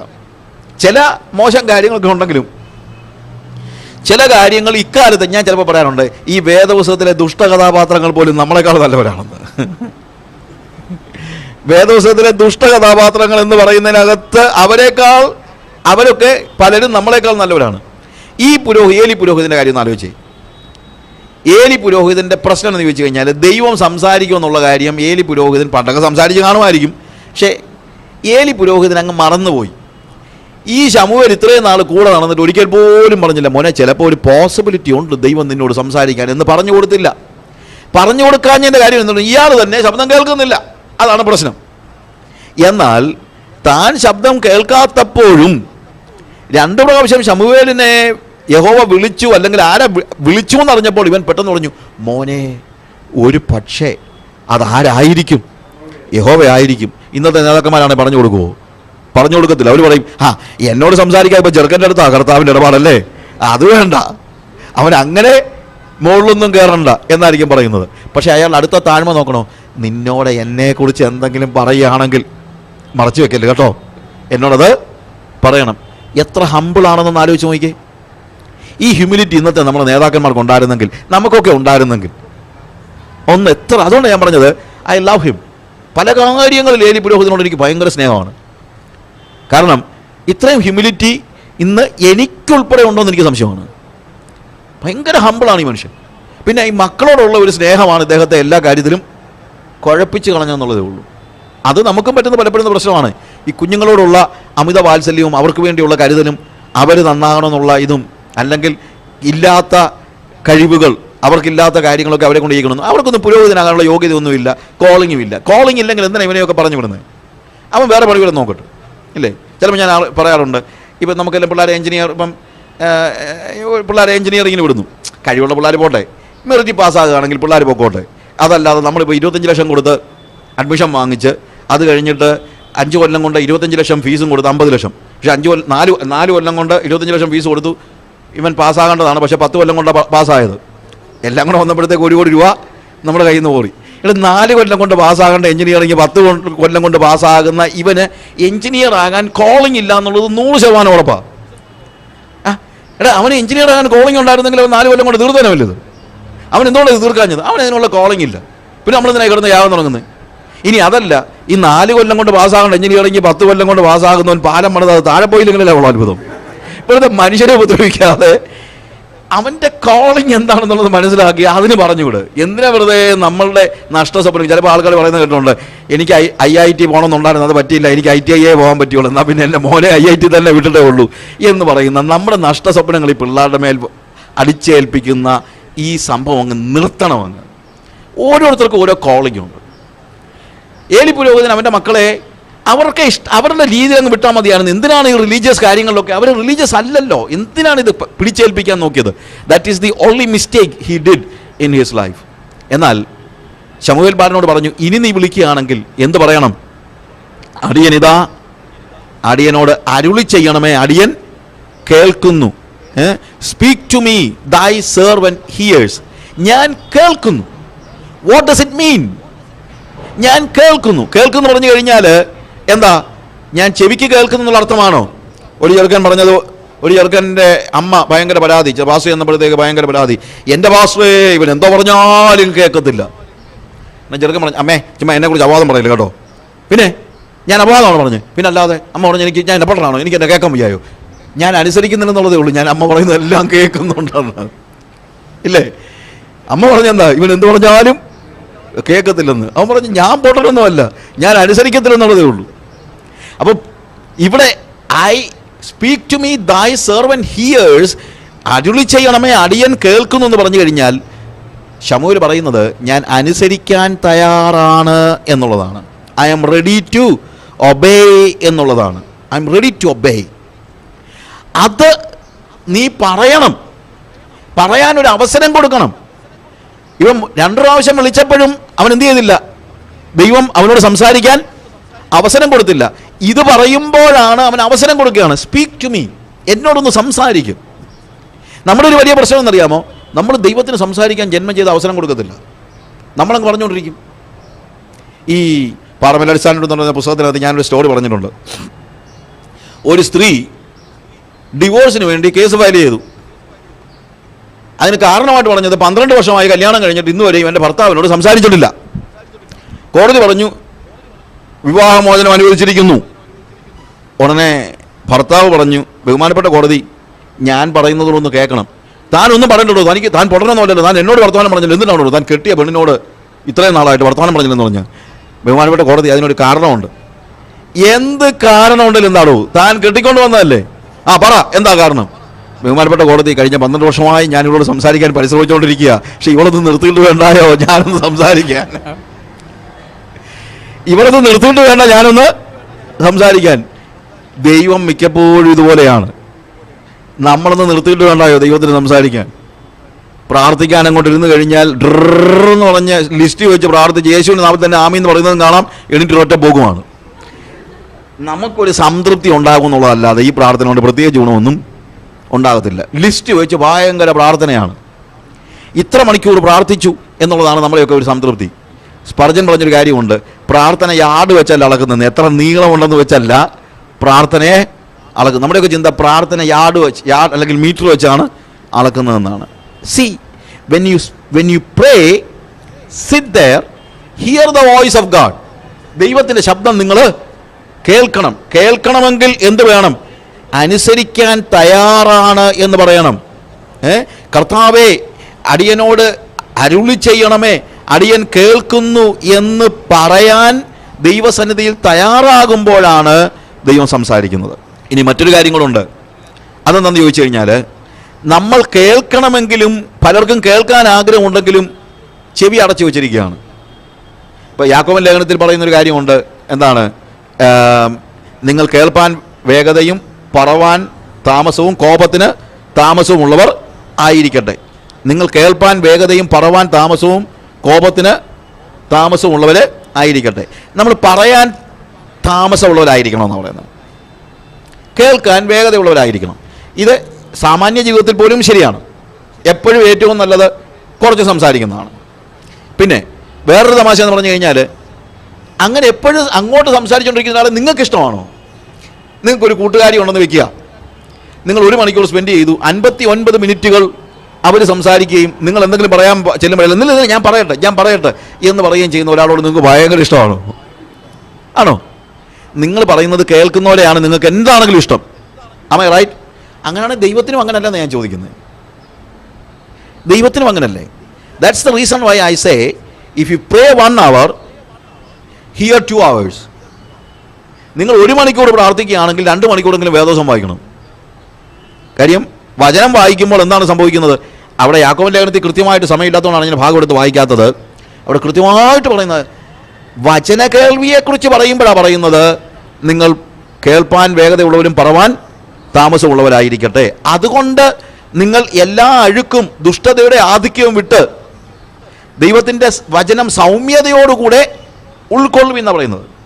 എല്ലാ അഴുക്കും, അവിടെ റുപാരിയോസ് എന്ന് പറഞ്ഞൊരു വാക്കാണ് അവിടെ ഉപയോഗിച്ചിരിക്കുന്നത്, അഴുക്ക്. ആ റുപാരിയോസ് എന്നുള്ള വാക്കൊരു മെഡിക്കൽ ടേമാണ്. റുപാരിയോസ് എന്ന് പറയുന്നത് ചെവിക്കായത്തിന് പറയുന്ന കാര്യമാണ്. ചെവിക്കായം, ഇയർ വാക്സ്.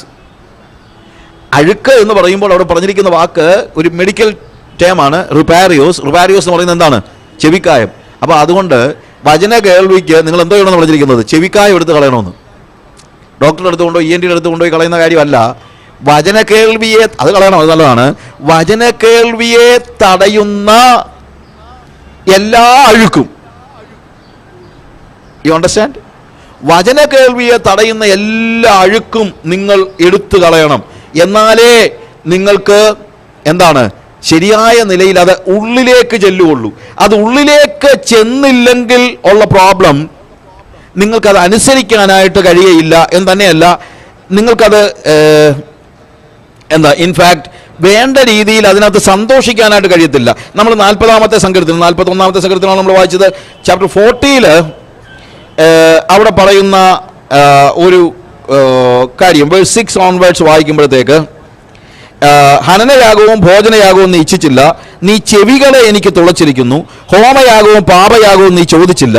അപ്പോൾ ഞാൻ പറഞ്ഞു, ഇതാ ഞാൻ വരുന്നു, പുസ്തകച്ചുള്ളിൽ എന്നെക്കുറിച്ച് എഴുതിയിരിക്കുന്നു, എൻ്റെ ദൈവമേ നിന്റെ ഇഷ്ടം ചെയ്യുവാൻ ഞാൻ പ്രിയപ്പെടുന്നു, നിന്റെ ന്യായപ്രമാണം എൻ്റെ ഉള്ളിലിരിക്കുന്നു. ഈ ഭാഗം ഒരു വാക്യമാണ് ഇതിനകത്ത് ഞാൻ പ്രധാനമായിട്ട് ഉദ്ദേശിക്കുന്നത്. നീ ചെവികളെ എനിക്ക് തുളച്ചിരിക്കുന്നു. അപ്പോൾ ചെവികളെ തുളച്ചിരിക്കുന്നു പറയുമ്പോൾ കാതുകളെ തുളയ്ക്കുന്നതല്ല അവിടെ പറയുന്നത്. ആവർത്തന പുസ്തകത്തിൽ ഒരു വാക്യമുണ്ട്, എന്താണ്? ഒരു ദാസൻ നിന്റെ കൂടെ 7 വർഷം ഉണ്ടായിട്ട് അവന് നീ സ്വതന്ത്രനായിട്ട് വിടണം, പക്ഷെ അവൻ പറയാണ് എനിക്ക് സ്വതന്ത്രനായിട്ട് പോകണ്ടെന്ന് പറയുകയാണെങ്കിൽ നീ കട്ടളക്കാലിനോട് ചേർത്ത് അവൻ്റെ കാതുകളെ തുളയ്ക്കണം, അങ്ങനെയെങ്കിൽ നീ അവന് നിത്യദാസനായിരിക്കും എന്ന് പറയുന്നുണ്ട്. പക്ഷെ അത് കാത് തുളയ്ക്കുന്നു, ഇതല്ല. ഇതെന്താണ്? ചെവികളെ തുളച്ചിരിക്കുന്നു. ഈ വാക്യം വായിക്കുമ്പോൾ നമ്മൾ മനസ്സിലാകുന്നത്, വേദപുസ്തകത്തിൽ നമ്മൾ സാധാരണ കാണുന്നതിന് കുറച്ചുകൂടി ഡിഫറൻ്റ് ആയിട്ടുള്ളൊരു കാര്യമുണ്ട്. അവിടെ എഴുതിയിരിക്കുന്ന കാര്യം, ഹനനയാഗവും ഭോജനയാഗവും നീ ഇച്ഛിച്ചില്ല, ഹോമയാഗവും പാപയാഗവും നീ ചോദിച്ചില്ല, നീ ചെവികളെ എനിക്ക് തുളച്ചിരിക്കുന്നു. ചെവികളെ തുറച്ചു കഴിഞ്ഞപ്പോൾ അപ്പോൾ ഞാൻ പറഞ്ഞു, ഇതാ ഞാൻ വരുന്നു, പുസ്തകച്ചുള്ളിൽ എന്നെക്കുറിച്ച് എഴുതിയിരിക്കുന്നു. കൺസ്ട്രക്ഷനിലൊരു ചെറിയ ഒരു ഡിഫറൻസ് ഉണ്ട് മലയാളം ബൈബിളിനകത്ത്. അതുകൊണ്ടാണ് ഞാൻ പറഞ്ഞത്, ഹനനയാഗവും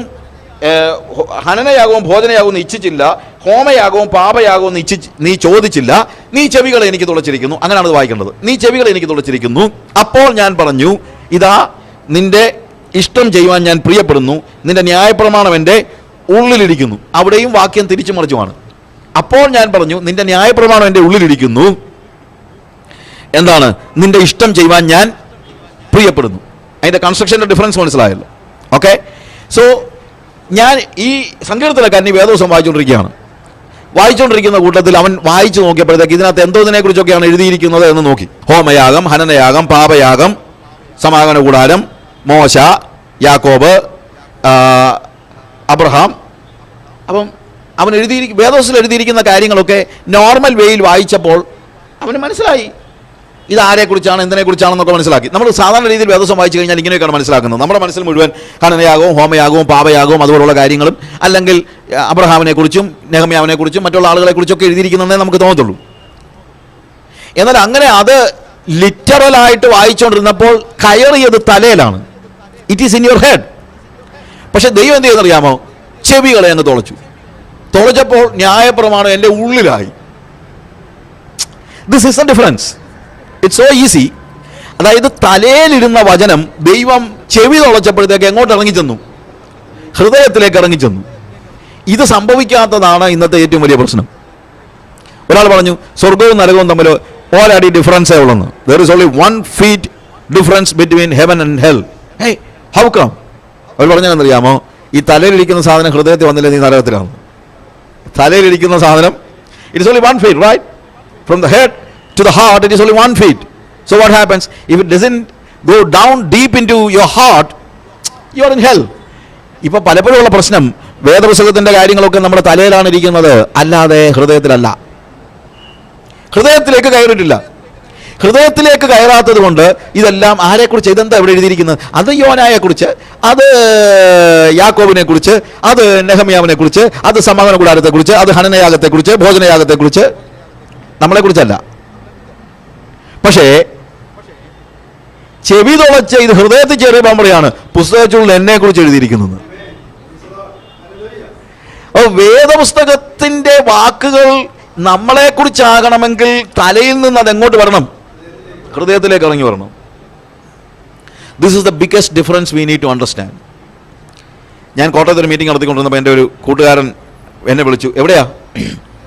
അപ്പോൾ ഞാൻ പറഞ്ഞു കോട്ടയത്താ. എന്താ പരിപാടി? ഞാൻ പറഞ്ഞു ബൈബിൾ ക്ലാസ്സാ. അവൻ ചോദിച്ചു എന്നാ സബ്ജക്റ്റ് എന്നാ? ഞാൻ പറഞ്ഞു നെഹമയാ. ആണോ, എന്നാൽ പിന്നെ ഞാൻ വന്നേക്കാം, കേൾക്കാൻ വരാമെന്ന് പറഞ്ഞു. മീറ്റിംഗ് കഴിഞ്ഞപ്പോൾ അദ്ദേഹം എന്നോടൊന്ന് പറയുക, നെഹമയാവിനെ കുറിച്ച് പ്രസംഗിക്കുന്നത് കേട്ടോണ്ടല്ലേ, അത് പറഞ്ഞുകൊണ്ടല്ലേ ഞാൻ വന്നത്. ഞാൻ പറഞ്ഞു അതല്ലേ പ്രസംഗിച്ച്. ഇവിടെ വന്നപ്പോഴല്ലേ നെഹമയാവിനെ കുറിച്ചല്ല എന്നെ കുറിച്ചാണ് പ്രസംഗിച്ചതെന്ന് മനസ്സിലായത്. നെഹമയാവിനെ കുറിച്ച് പ്രസംഗിക്കുന്ന കേൾക്കാനാണ് ഞാൻ വന്നത്. പക്ഷേ ഇവിടെ വന്ന് കേട്ടപ്പോഴാണ് മനസ്സിലായത് ഇത് നെഹമയാവിനെ കുറിച്ചൊന്നും അല്ല, ഇത് എന്നെ കുറിച്ച് തന്നെയാണ് പറയുന്നതെന്ന്. അതാണ് ദൈവപ്രവൃത്തി എന്ന് പറയുന്നത്. അതാണ് വേദപുസ്തകം വായിക്കുമ്പോൾ നമുക്കുണ്ടാകുന്ന ഡിഫറൻസ്. അതാണ് ഇന്ന് ആളുകൾക്ക് വചനം രൂപാന്തരം വരുത്താത്തതിൻ്റെ കാരണം വചനം ഇന്ന് നമുക്ക് അക്ഷരമാണ്, ആത്മാവല്ല. വചനം നമ്മുടെ ആത്മാവിലേക്ക് ഇറങ്ങി വരുന്നില്ല. ഇത് എന്നെക്കുറിച്ച് എന്നാരും മനസ്സിലാക്കുന്നില്ല. അതുകൊണ്ടെന്താണ് തലയിലിരിക്കാനുള്ള പ്രസംഗം കേൾക്കാൻ എല്ലാവർക്കും ഇഷ്ടം. ഇന്നാളി വന്ന ദേവദാസൻ സമാഗമന കൂടാരത്തെക്കുറിച്ച് 43 കൂട്ടം കാര്യം പറഞ്ഞു. ഇദ്ദേഹം 56 കൂട്ടം കാര്യം പറഞ്ഞു. ഇദ്ദേഹം ഭയങ്കര മിടുക്കനാണ്. കാര്യം 43ഉം 7ഉം 6ഉം എത്ര 14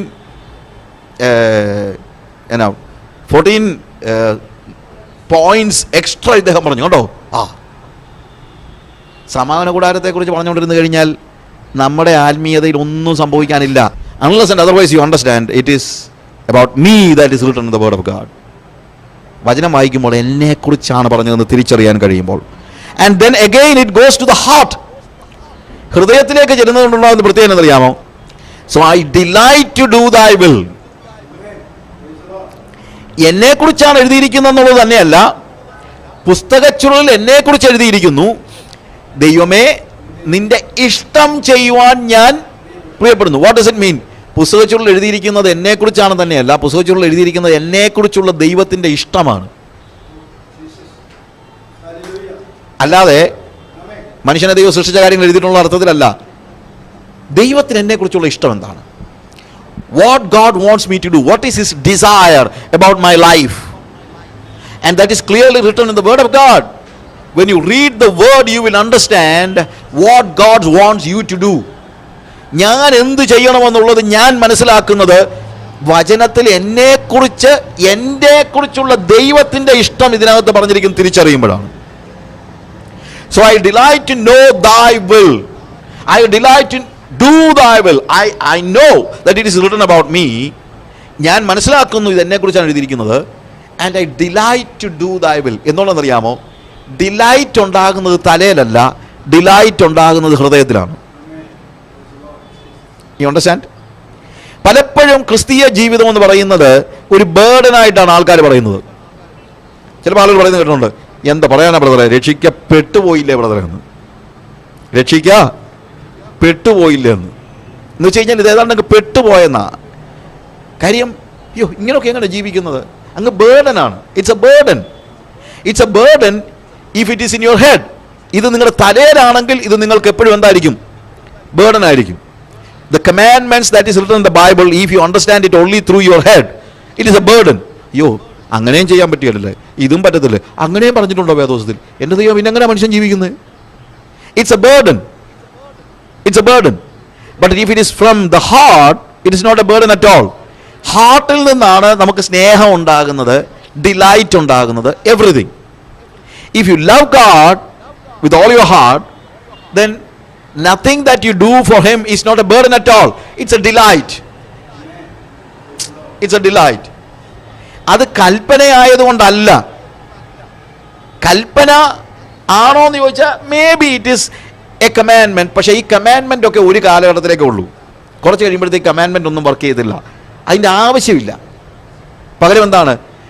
ചട്ടത്തിലുള്ളത് അല്ലെങ്കിൽ കൽപ്പനയായി എഴുതപ്പെട്ടിരിക്കുന്നത് ഹൃദയത്തിൽ എഴുതപ്പെട്ട് കഴിയുമ്പോൾ പിന്നെ ഇത് ചെയ്യാൻ എന്താണ്? ഇത് പുസ്തകത്തിലിരിക്കുമ്പോഴാണ്. പഴയ നിയമവും പുതിയ നിയമവും തമ്മിലുള്ള വ്യത്യാസം അതാണ്. പഴയ നിയമത്തിൽ കല്ലിൽ എഴുതിയ നിയമവും കല്ലായ ഹൃദയവും രണ്ടും കൂടെ കൂട്ടിയിടിച്ച് എന്നും തീ ഉണ്ടാകും എന്നുള്ളതല്ലാതെ പ്രത്യേകിച്ച് വലിയ ഗുണമില്ല. പക്ഷേ ഇപ്പോൾ ഇത് കല്ലിനകത്തല്ല, എന്താണ്? ഹൃദയത്തിൻ്റെ മാംസ പലകകളിൽ അവൻ എഴുതിയിരിക്കുകയാണ്. ഞാൻ ഹൃദയത്തിൽ കർത്താവിനെ സ്നേഹിച്ച് കഴിയുമ്പോഴത്തേക്ക് എനിക്ക് അവനോട് അവന് വേണ്ടി എന്തെങ്കിലും ഒന്ന് ചെയ്യാൻ നോക്കിയിരിക്കുക. ഞാൻ I just want to do something for him. അവനെ പ്രസാദിപ്പിക്കാനായിട്ട് എനിക്ക് എന്ത് ചെയ്യാൻ പറ്റുമെന്നുള്ളതാണ് എൻ്റെ ചോദ്യം.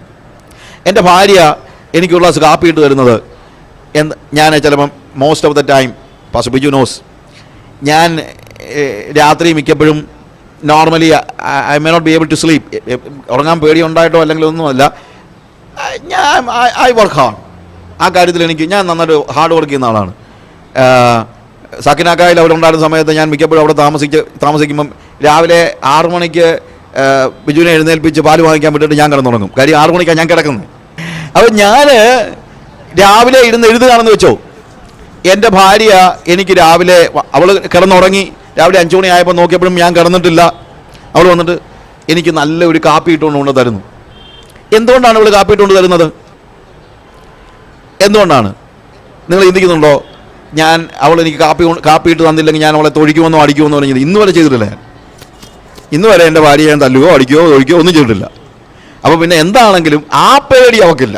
ബാക്കി എന്തെല്ലാം പേടിയുണ്ടെങ്കിലും ഞാൻ അവളെ തല്ലുമെന്നോ അടിക്കുമെന്നോ ഉള്ള പേടി അവൾക്ക് ഇല്ല. അപ്പോൾ അതുകൊണ്ട് അവൾ എനിക്ക് കാപ്പി ഇട്ടുകൊണ്ട് വരുന്നത് എന്താണെങ്കിലും പേടിച്ചിട്ടല്ല. പിന്നെ എല്ലാ ദിവസവും ഇങ്ങനെ കാപ്പി ഇട്ട് കൊടുത്തു കഴിഞ്ഞാൽ ഒരു മാസം കഴിയുമ്പോൾ ചുരിദാർ വാങ്ങിച്ചു കൊടുക്കുമെന്ന് വെച്ചാണോ? അതും ചെയ്തിട്ടില്ല. പിന്നെ അതും ചെയ്തിട്ടില്ലാത്തത് കൊണ്ട് ആ കാര്യവും ഇല്ല. പിന്നെ കെട്ടിയില്ലയോ ഇയാളെ, ഇനിയിപ്പോൾ ഒരു കാപ്പി ഇട്ടും കൊടുത്തേക്കാം, ഭാര്യയായി പോയില്ലേ എന്ന് വെച്ചാണോ? അല്ല, അവൾ എനിക്കൊരു കാപ്പി ഇട്ടുകൊണ്ട് തരുന്നത് അവളുടെ ഡിലൈറ്റാണ്.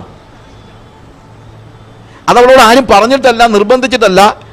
അവൾക്ക് എന്തെങ്കിലും ഒന്ന് ചെയ്യാൻ കഴിയുമോ എന്ന് അവൾ നോക്കുന്നത്. എനിക്ക് വേണ്ടി എന്തെങ്കിലും ചെയ്യാൻ കഴിയുമോ, എനിക്ക് വേണ്ടി എന്ത് ചെയ്യുന്നതും അവളുടെ ഡിലൈറ്റാണ്. You understand my friends? ഇതുപോലെ നിങ്ങൾ യേശുവിനെ സ്നേഹിക്കാൻ തുടങ്ങിക്കഴിഞ്ഞാൽ പിന്നെ കൽപ്പന അനുസരിക്കുന്നൊന്നൊരു ബേർഡൻ അല്ല. എത്ര കൂടുതൽ കൽപ്പന അനുസരിക്കാൻ പറ്റുമെന്നാണ് നിങ്ങൾ ആലോചിക്കുന്നത്.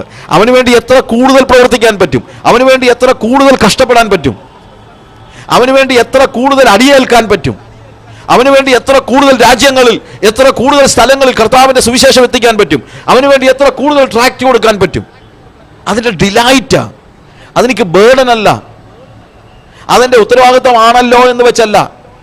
പോൾ പറയുന്നു, നിർബന്ധം എൻ്റെ മേൽ കിടക്കുന്നു, ഞാൻ സുവിശേഷം അറിയിക്കുന്നില്ലെങ്കിൽ എനിക്ക് അയ്യോ കഷ്ടം, നിർബന്ധം എൻ്റെ മേൽ കിടക്കുന്നു. എന്താണ് നിർബന്ധം? ചില ആളുകൾ പറയും, കർത്താവിൻ്റെ കൽപ്പനയില്ലേ സകല രാജ്യങ്ങളിലും പോയി സുവിശേഷം അറിയിക്കാൻ, ആ കൽപ്പനയുടെ നിർബന്ധം. പ്രിയമുള്ളവരെ, അവിടെ നിർബന്ധം എന്ന് ഉപയോഗിക്കുന്ന വാക്ക് ആ അർത്ഥത്തിലേ അല്ല.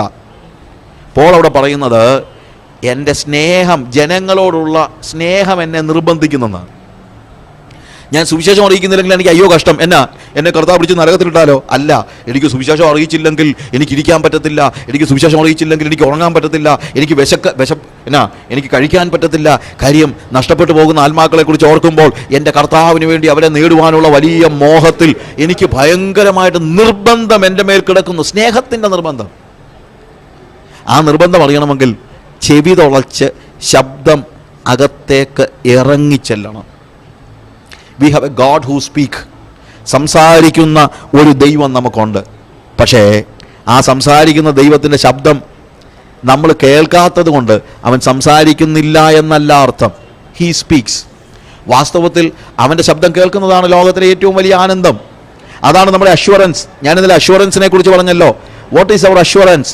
നമ്മൾ മത്തായിയുടെ സുവിശേഷം 4-ാമത്തെ അധ്യായത്തിൽ കർത്താവിൻ്റെ പ്രലോഭനങ്ങളെക്കുറിച്ച് പറയുമ്പോൾ, അവിടെ കർത്താവിൻ്റെ പ്രലോഭനങ്ങളെക്കുറിച്ച് തന്നെ ഞാൻ കണ്ടിന്യൂസ് ആയിട്ട് പഠിപ്പിച്ചിട്ടുണ്ട്. ആ പ്രലോഭനങ്ങളെക്കുറിച്ച് പറയുമ്പോൾ അതിനകത്തൊരു കാര്യം കർത്താവ് പിശാച് പറഞ്ഞു, നീ ദൈവപുത്രനെങ്കിൽ ഈ കല്ല് അപ്പമായി തീരാൻ കൽപ്പിക്കുക.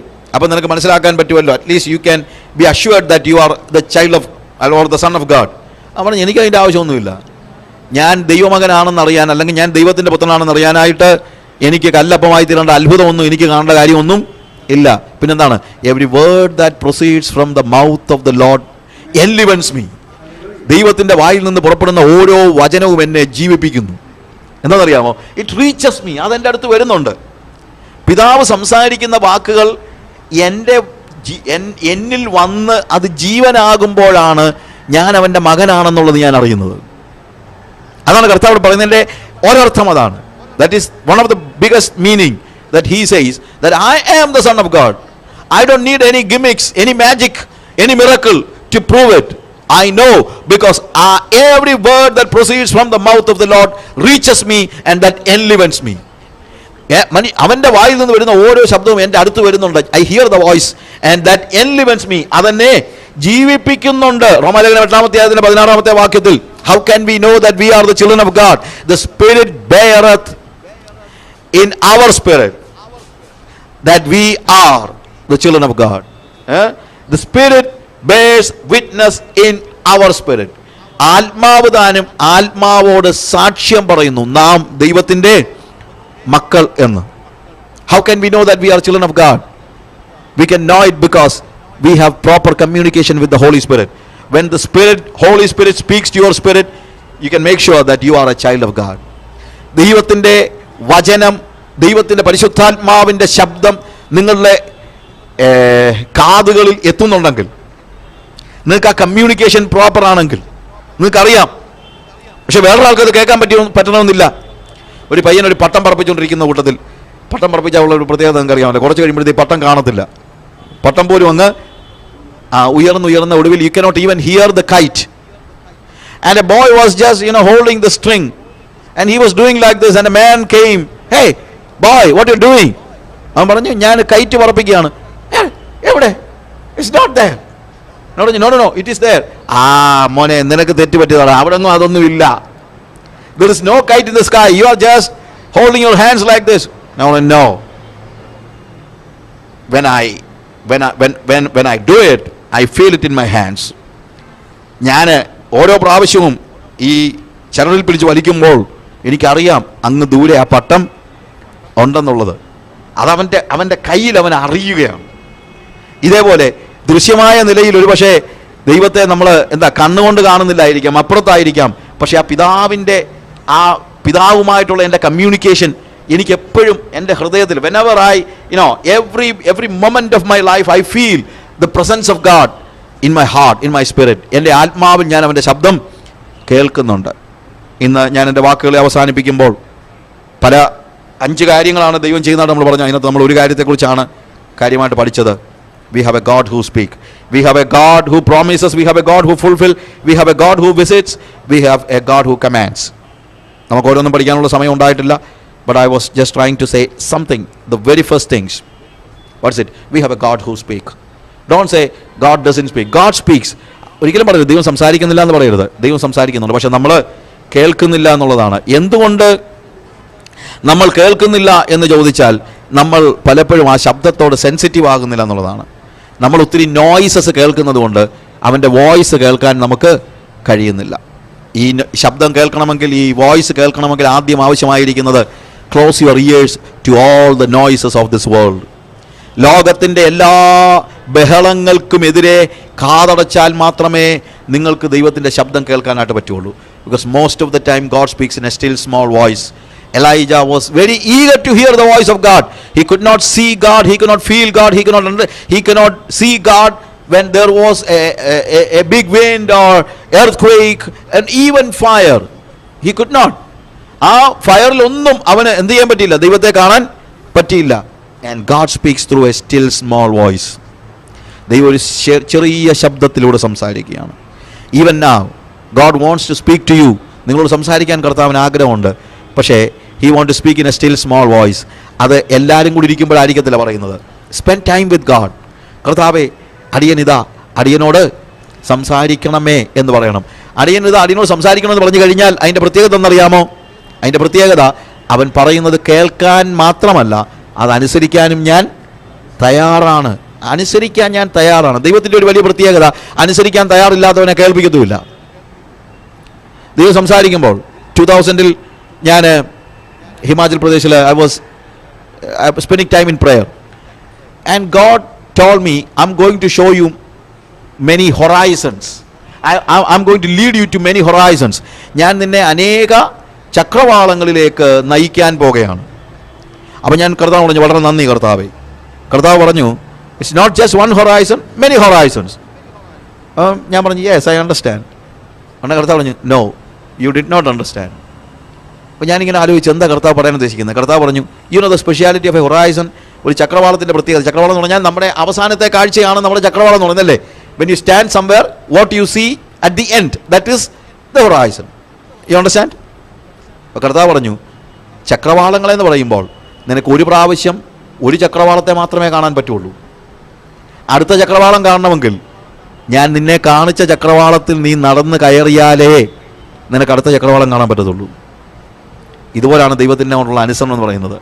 കർത്താവ് നമ്മളോട് ആവശ്യപ്പെടുന്ന ഒരു കാര്യം അനുസരിക്കുമ്പോൾ അവൻ അടുത്ത കാര്യം നമുക്ക് വെളിപ്പെടുത്തുന്നു. അതനുസരിച്ച് കഴിയുമ്പോൾ അടുത്ത കാര്യം നമുക്ക് വെളിപ്പെടുത്തുന്നു. അനുസരിക്കാൻ തയ്യാറാണെന്ന് പറയുന്നവനോട് മാത്രം സംസാരിക്കുന്നവനായ കർത്താവ്.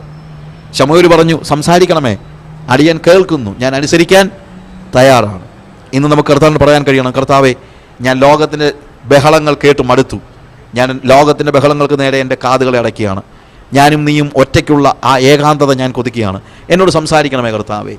ഞാൻ എപ്പോഴും നിന്നോട് സംസാരിച്ചുകൊണ്ടേയിരുന്നു. I was always speaking. എപ്പോഴും സംസാരിച്ചുകൊണ്ടിരുന്നു. ഞാൻ നിനക്ക് സംസാരിക്കാൻ അവസരം തന്നില്ല. അങ്ങനെയല്ല കർത്താവേ, നീ എൻ്റെ ചെവികളെ എനിക്ക് തുളയ്ക്കണമേ. എൻ്റെ തലയിൽ ഇതെല്ലാം ഇരുന്നു, അതുപോലെ കർത്താവേ എൻ്റെ ഹൃദയത്തിലേക്ക് ഇറങ്ങി വരണം. പുസ്തകത്തിൽ ചുരുളിൽ എന്നെക്കുറിച്ച് എഴുതിയിരിക്കുന്നു, നിൻ്റെ ഇഷ്ടം ചെയ്യുവാൻ ഞാൻ പ്രിയപ്പെടുന്നു. I delight to do they will. അതിനെന്നെ സഹായിക്കണേ കർത്താവേ. ഹല്ലേലൂയ. നമുക്ക് നമ്മുടെ കണ്ണുകളെ അടയ്ക്കാം ഒരു നിമിഷം. We have a God who speaks. സംസാരിക്കുന്നവനായ ഒരു ദൈവം. We have a God who promises. We have a God who fulfills the promises. We have a God who visits us. We have a God who commands. നമ്മളിൽ നിന്ന് ദൈവം തിരിച്ചു പ്രതീക്ഷിക്കുന്ന ഒറ്റ കാര്യം, obedience. കർത്താവ് 5 കാര്യങ്ങൾ ചെയ്യുമ്പോൾ നമ്മളിന്ന് കർത്താവ് പറയാണ്, ഞാൻ ആവശ്യപ്പെടുന്ന ഒരു കാര്യമാണ്, നീ എന്നെ അനുസരിക്കണം. അനുസരണത്തിന് തയ്യാറുള്ളവനോട് മാത്രം സംസാരിക്കുന്നവനായ ദൈവം. അവൻ്റെ സംസാരം കേൾക്കണമെങ്കിൽ നമ്മുടെ കാതുകൾ വളരെ സെൻസിറ്റീവ് ആയിരിക്കണം. അവൻ പലപ്പോഴും ചെറിയ വോയിസിലാണ് സംസാരിക്കുന്നത്. ലോകത്തിൻ്റെ ബഹളങ്ങൾ കേൾക്കുന്നവന് ദൈവത്തിൻ്റെ വോയിസ് കേൾക്കാൻ കഴിയത്തില്ല, അതിനെ ഡിഫറൻഷ്യേറ്റ് ചെയ്യാൻ കഴിയത്തില്ല. അവൻ പറഞ്ഞു, എൻ്റെ ആടുകൾ എൻ്റെ ശബ്ദം കേൾക്കുന്നത് തിരിച്ചറിയും. പലപ്പോഴും ആളുകൾ ചോദിക്കുന്നത്, എങ്ങനെയാണ് കർത്താവിൻ്റെ ശബ്ദം തിരിച്ചറിയാൻ പറ്റുന്നത്? അതിന് കുറുക്കു വഴിയൊന്നുമില്ല, ഇൻറ്റിമസി കൊണ്ട് മാത്രമേ പറ്റുള്ളൂ. നീ അവൻ്റെ കൂടെ നടക്കുകയാണെങ്കിൽ ദിവസങ്ങൾ കൊണ്ട്, മാസങ്ങൾ കൊണ്ട് അവൻ്റെ ശബ്ദം നിനക്ക് തിരിച്ചറിയാൻ പറ്റും. പലപ്പോഴും ലോകത്തിൻ്റെ ശബ്ദവും ദൈവത്തിൻ്റെ ശബ്ദവും തമ്മിലുള്ള കൺഫ്യൂഷൻ ഉണ്ടാകുന്നത് നമ്മൾ അവൻ്റെ കൂടെ നടക്കുന്ന സമയം കുറവായതുകൊണ്ടാണ്. If you have accepted him as your shepherd, hear the voice of the Lord, and then certainly if you are familiar with that voice, then you will be able to recognize it and follow him. അവനെ അനുഗമിക്കുവാൻ, അവൻ്റെ ശബ്ദം തിരിച്ചറിയാൻ നമുക്ക് കഴിയുന്നുണ്ടോ? ഇല്ലെങ്കിൽ ഇന്ന് നമുക്കൊരു വലിയ സമർപ്പണം ആവശ്യമാണ്. നമ്മൾ പറയണം, കർത്താവേ, ഞാൻ അനുസരിക്കാൻ തയ്യാറാ, എന്നോട് സംസാരിക്കണമേ. എൻ്റെ തലയിൽ ഇതൊക്കെ ഇരിപ്പുണ്ട്. ഞാൻ വേദോസം വായിക്കുമ്പോഴെല്ലാം കാണുന്നത് മോശയെയും നോഹയെയും പത്രോസിനെയും പൗലോസിനെയും ഒക്കെയാ. പക്ഷേ എൻ്റെ ചെവികളെ നീ ഒന്ന് തുളയ്ക്കണമേ കർത്താവേ. പുസ്തകത്തിൽ എന്നെക്കുറിച്ച് എഴുതിയിരിക്കുന്നു എന്ന് പറയുന്നത് കേൾക്കാൻ എന്നെ സഹായിക്കണേ. എന്നെക്കുറിച്ച് നിങ്ങളെക്കുറിച്ചാണ് പുസ്തകത്തിൽ എഴുതിയിരിക്കുന്നത്. എൻ്റെ വാക്കുകളെ കേൾക്കുമ്പോൾ നിങ്ങൾ അറിയുക, ദൈവവചനം വായിക്കുമ്പോൾ അതിലെഴുതിയിരിക്കുന്നത് എന്നെക്കുറിച്ചുള്ള ദൈവത്തിൻ്റെ ഇഷ്ടമാണെന്ന് നിങ്ങൾക്ക് അറിയാൻ കഴിയുന്നില്ലെങ്കിൽ ഇപ്പോഴും നിങ്ങളുടെ ചെവിയിൽ വചനത്തിൻ്റെ ഉള്ളിലേക്ക് പ്രവേശിക്കുന്നതിനെ തടുക്കുന്നതായ ചെവിക്കായം അടഞ്ഞിരിക്കുകയാണ്. കർത്താവിനോട് പറയാമോ, കർത്താവേ, എല്ലാ അഴുക്കിനെയും മാറ്റി, എൻ്റെ എല്ലാ പ്രീ കൺസെപ്ഷൻസും മാറ്റി, എൻ്റെ ട്രഡീഷൻസിനെ മാറ്റി, എൻ്റെ മോഹങ്ങളെ മാറ്റി, എൻ്റെ ലോകത്തോടുള്ള താല്പര്യങ്ങളെ മാറ്റി, ഇഷ്ടങ്ങളെ മാറ്റി, ഫാഷനോടും ഭൂമിയിലുള്ള ഭൗമികമായ കാര്യങ്ങളോടും പദവികളോടും കസേരയോടുമുള്ള എൻ്റെ മോഹത്തെ മാറ്റി പൂർണ്ണമായും നിന്നെ അനുഗമിക്കുവാൻ, പൂർണ്ണമായും നിന്റെ ശബ്ദം കേൾക്കുവാൻ, നിന്റെ ശബ്ദം എന്നെക്കുറിച്ചുള്ള നിന്റെ ഇഷ്ടം തിരിച്ചറിയുവാൻ തക്കവണ്ണം എൻ്റെ ചെവികളെ നീ ഒന്ന് തുളയ്ക്കണമേ. എത്ര പേര് പറയും, കർത്താവേ, എനിക്ക് നിന്റെ ശബ്ദം കേൾക്കണം? കരങ്ങളെ ഉയർത്തി കർത്താവിനോടൊന്ന് പറ. I want to hear the voice of the Lord. I am ready to obey. കർത്താവേ, ഞാൻ അനുസരിക്കാൻ തയ്യാറാണ്. വാ തുറന്നൊന്ന് പറ, കർത്താവേ, നിന്റെ ശബ്ദം എന്നെ കേൾപ്പിക്കണമേ. എന്നെക്കുറിച്ചുള്ള നിന്റെ ഇഷ്ടം എന്താണെന്നുള്ളത് നീ ഒന്ന് വെളിപ്പെടുത്തണമേ. ഞാനത് ചെയ്യാൻ തയ്യാറാണ് കർത്താവേ. വാ തുറന്നൊന്ന് പറ, നിങ്ങൾ തന്നെ ഒന്ന് പറ, കർത്താവേ, നിന്റെ ശബ്ദം എന്നെ കേൾപ്പിച്ചാൽ ഞാനത് അനുസരിക്കാൻ തയ്യാറാണ്. ഹല്ലേലൂയ.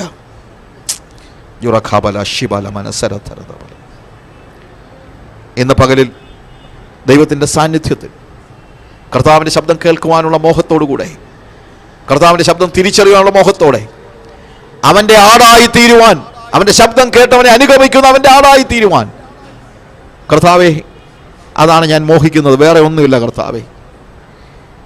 ഞാൻ പലപ്പോഴും പാട്ടുപാടി കള്ളത്തരങ്ങളൊക്കെ പറഞ്ഞിട്ടുണ്ട്, ഞാൻ ആടാണെന്നൊക്കെ പറഞ്ഞിട്ടുണ്ട്, പക്ഷേ ഞാൻ പലപ്പോഴും ശബ്ദം കേട്ടിട്ടില്ല കർത്താവേ. ആ ശബ്ദം ഞാൻ അനുസരിച്ചിട്ടില്ല കർത്താവ്, എന്നോട് ക്ഷമിക്കണേ കർത്താവേ.